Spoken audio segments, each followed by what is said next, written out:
চতুর্থবারের জন্য আবার চলে এসলাম ডেরা রিসোর্টে ঘুরতে। তো আসুন আসুন। রুমটা কেমন হয়েছে আপনাদের দেখাই। এটা ছিল সামনের ডাইনিং প্লেস। এখানে বসে রাতে আড্ডা-টাড্ডা দেওয়ার জন্য সুন্দর একটা মনোরম পরিবেশ।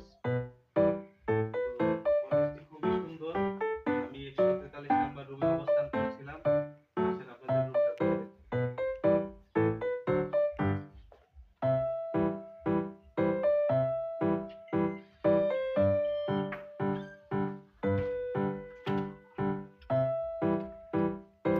আমরা সেই চলে এসেছি আমাদের সেই ডাবল ডিলাক্স যে রুমটা নিয়েছিলাম। পিছন পিছন